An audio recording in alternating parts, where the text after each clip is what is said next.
2 வருடம் நீங்கள் பொங்கல் விழாவுக்கு வந்து விட்டீர்கள். இந்த வருடமும் பொங்கல் விழாவுக்கு ஒரு 25,000 மகளிர்களுக்கு மட்டும் நான் கூட்டுகிறேன்.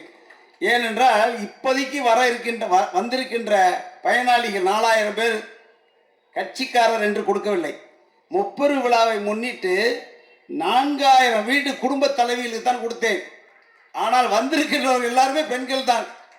எல்லாருக்குமே கொடுத்தது ஆண்களுக்கு தான் கொடுத்தோம், பெண்களுக்கு கொடுக்கக்கூடாது. கோவிந்தராஜ் சொல்லுவார், அண்ணே வெறும் பொம்பளை ஆளுக்கு நீ கொடுத்துக்கிட்டு இருக்க, நீ ஆம்பளையால விட்டுரு அப்படின்னு. நம்ம கொடுத்ததே எல்லாருக்கும் பொம்பளையால் தான் கொடுத்தோம், ஆம்பளையார் குடும்பத்துக்கு தான் கொடுத்தோம். ஆனால் குடும்ப தலைவர்கள் பல்வேறு பணிகள் காரணமாக தன்னுடைய மனைவி, தன்னுடைய மகள், குழந்தைகளை அனுப்பித்து வைத்திருக்கிறார்கள். அவர்களுக்கு நன்றி. பொங்கல் விழாவை ஒரு சிறப்பாக நடத்த வேண்டும். அது உங்கள் கையால் பெரிய பலனை இந்த பகுதி மக்கள் அடைய வேண்டும். ஏனென்று கேட்டால் இந்த இயக்கத்தினுடைய பொக்கிஷம் நீங்கள். தலைவருக்கு ஒரு பெரிய, எப்படி தலைவர் கலைஞர் இருக்கும் பொழுது முரசொலி மாறன் இருந்தாரோ அதுபோல இன்று நம்முடைய தலைவர் அவர்களுக்கு டெல்லியிலே நீங்கள் அந்த கை கொடுத்து நீங்கள் தூக்கி நிப்பாட்டி தலைவருக்கு நான் இருக்கிறேன், யாரையும் சந்திக்கக்கூடிய தைரியம். அன்னைக்கு கூட பார்த்த பாராளுமன்றத்தில் நேர பாரத பிரதமரோட உட்கார்ந்து நீங்கள் எதற்காகவும் இந்த இயக்கத்திற்காக நீங்கள் எப்படியெல்லாம் கஷ்டப்பட்டீர்கள் என்பது எங்களை போன்ற ஆளுக்கெல்லாம் தெரியும். இந்த இயக்கத்திற்காக பல ஆண்டு காலங்க கலைஞர் அவர்கள் கண்முன்னே நீங்கள் சிறைவாசம் அனுபவித்து இந்த இயக்கத்தை காப்பாற்றினீர்கள். அதே போல எங்கள் போன்ற லட்சம் தொண்டர்கள் இந்த இயக்கத்திற்காக எதையும் எதிர்பார்க்காமல் எப்போதும் இந்த இயக்கம்தான் எங்களுடைய உயிர் மூச்சு இருக்கும் வரை அப்படித்தான் இருப்போம் என்று கூறி இந்த நிகழ்ச்சிக்கு வருகின்ற கழகத்தினுடைய துணை பொதுச் செயலாளர் அவர்களுக்கு மீண்டும் ஒரு முறை நன்றியை தெரிவித்துக் கொள்கிறேன். நன்றி, வணக்கம். கழகத்தின் முப்பெரும் விழாவை முன்னிட்டு நடைபெறக்கூடிய நலத்திட்ட வழங்கக்கூடிய இந்த நிகழ்ச்சியிலே, இந்த பொதுக்கூட்டத்திலே கலந்து கொள்வதிலே மற்றற்ற மகிழ்ச்சியும் பெருமையும் அடைகிறேன். நிகழ்ச்சிக்கு தலைமையேற்றிருக்கக்கூடிய கனிமொழி தனசேகரன் அவர்களே, நிகழ்ச்சியிலே கலந்து கொள்ள இருக்கக்கூடிய அமைச்சர் மற்றும் மாவட்ட கழக செயலாளர் மாண்புமிகு மா சுப்பிரமணியன் அவர்களே, தலைமை செயற்குழு உறுப்பினர் தனசேகரன் அவர்களே, இந்த நிகழ்ச்சியிலே கலந்து கொண்டிருக்கக்கூடிய திராவிட முன்னேற்ற கழகத்தின் மூத்த முன்னோடிகளே, முன்னணி செயல் வீரர்களே, சகோதரர்களே, சகோதரிகளே, நம்முடைய அன்பு தலைவர் கலைஞர் அவர்களின் அன்பு உடன்பிறப்புகளே, உங்கள் அத்தனை பேருக்கும் என்னுடைய வணக்கத்தை, நன்றியை நான் தெரிவித்துக் கொள்கிறேன். ஒன்றை சகோதரிகள் புரிந்து கொள்ள வேண்டும், உதவி தொகையாக அண்ணன் தளபதி உங்களுக்கு வழங்கவில்லை, உரிமை தொகை. இங்கே பேசிய நம்முடைய அண்ணன் தனசேகர் அவர்கள் பேசும் பொழுது கூட குறிப்பிட்டு சொன்னார், நாங்க குடும்பத்துக்கு தான் பொருட்களை, நலத்திட்டங்களை வழங்கினோம், ஆனால் ஆண்களுக்கு வேலை இருப்பதால் பெண்கள் வந்திருக்கிறார்கள் என்று. ஆண்களை விட உண்மையிலேயே அதிக வேலை இருப்பது பெண்களுக்குத்தான், இல்லையா?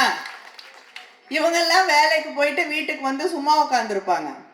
நீங்க நாள் முழுவதும் காலையிலிருந்து இரவு வரை உழைத்து கொண்டிருக்க கூடியது இந்த சகோதரிகள் தான்.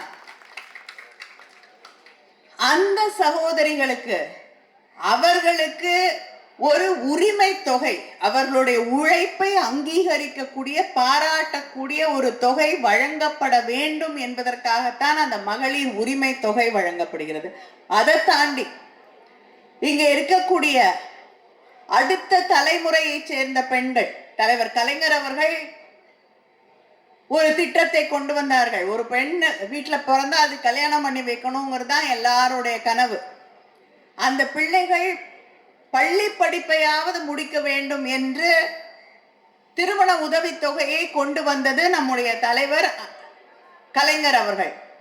இப்ப தமிழ்நாட்டில் எல்லா பிள்ளைகளும் பள்ளி படிப்பை முடிக்கக்கூடிய அளவுக்கு வந்து விட்டார்கள். அடுத்து வரக்கூடிய தலைமுறை கல்லூரியிலே படிக்கக்கூடிய பெண்களாக, சொந்த காலில் நிற்கக்கூடிய பெண்களாக, சாதனைகள் செய்யக்கூடிய பெண்களாக வர வேண்டும் என்பதற்காகத்தான் முதல்ல ஆண்களுக்கு தரவில்லை, கல்லூரிக்கு போகக்கூடிய மாணவர்களுக்கு நம்முடைய முதலமைச்சர் அண்ணன் தளபதி அவர்கள் அந்த திட்டத்தை கொண்டு வரவில்லை. புதுமை பெண் என்ற திட்டத்தை கல்லூரியிலே படிக்கக்கூடிய இளம் பெண்களுக்கு மாதம் 1000 ரூபாய் வழங்கக்கூடிய திட்டத்தை பெண்களுக்குத்தான் முதலிலே கொண்டு வந்தார் அண்ணன் தளபதி அவர்கள். திராவிட முன்னேற்ற கழக ஆட்சி முதலிலே அதை செய்தது பெண்களுக்குத்தான். திடீர்னு வந்து நான் இதை செய்வேன் அதை செய்வேன்னு எதை செய்வேன்னு சொல்லவே தெரியாத சில பேரை நம்பி நாம் தவறான பாதையிலே சென்றுவிட மாட்டோம். ஏன்னா தமிழ்நாட்டில் இருக்கக்கூடிய பெண்கள் புத்திசாலிகள். வேற எந்த மாநிலத்தை காட்டிலும் இங்கே இருக்கக்கூடிய பெண்கள் அதிகமாக படித்தவர்கள். உழைக்கக்கூடிய மகளிர் அதிகமாக இருக்கக்கூடிய மாநிலம் தமிழ்நாடு என்ற பெருமையை பெற்றிருக்கக்கூடிய 42% தமிழ்நாட்டில் இருக்கக்கூடிய பெண்கள் உழைக்கக்கூடிய மகளிர். அதனால அரசியல் பற்றிய அறிவு, அதே நேரத்திலே தன் எதிர்காலம் பற்றிய அக்கறை, தன் பிள்ளைகளின் எதிர்காலம் பற்றிய ஒரு நம்பிக்கை, இது அத்தனையும் ஒருங்கே பெற்றிருக்கக்கூடிய சகோதரிகள் வரக்கூடிய தேர்தலிலே நிச்சயமாக உங்களுக்காக உழைக்கக்கூடிய, உங்களின் எதிர்காலத்தை பற்றி கவலைப்படக்கூடிய நம்முடைய அண்ணன் தளபதி அவர்களை மறுபடியும் ஆட்சி பொறுப்பிலே ஏற்றி பார்ப்பீர்கள் என்ற நம்பிக்கை எனக்கு இருக்கிறது. நன்றி, வணக்கம். மேடையில் வீற்றிருக்கும் நம்முடைய திராவிட முன்னேற்ற கழகத்தின் துணை பொதுச் செயலாளர், நாடாளுமன்றத்தின் மகளிரின் உரிமை ஓங்கு ஒலிக்கும் சிம்ம குரலுக்கு சொந்தக்காரரான என் அன்பிற்கும் மதிப்புக்குரிய அக்கா திருமிகு கனிமொழி கருணாநிதி அவர்களே, மாண்புமிகு மக்கள் நல்வாழ்வுத்துறை அமைச்சர், தென்சென்னை மாவட்ட செயலாளர் அண்ணா மா சுப்பிரமணியம் அவர்களே, என்னை வழிநடத்தி கொண்டிருக்கும் கழக தலைமை செயற்குழு உறுப்பினரும் எனது தந்தையுமான கா தனசேகரன் அவர்களே, என் தந்தை இந்த இயக்கத்திற்கு எப்படி தன் வாழ்நாள் முழுவதும் ஒரு விசுவாசமான தொண்டனாக உழைத்து கொண்டிருக்கிறாரோ, அவர் காட்டிய வழியில் இம்மண்ணில் திராவிட முன்னேற்ற கழகத்தின் கொள்கைகளை என் உயிர் மூச்சா கொண்டு நானும் பணியாற்றுவேன் என்று இந்த மேடையில் உறுதி கூறுகிறேன்.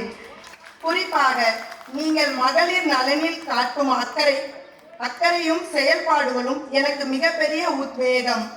உங்கள் வழிகாட்டுதலோடு நம்முடைய தென்சென்னை மாவட்ட மகளிர் அணியை ஒரு கோட்டையாக மாற்றி ஒவ்வொரு வீட்டிலும் கழகத்தின் விளக்கை ஏற்றி வைப்பேன்.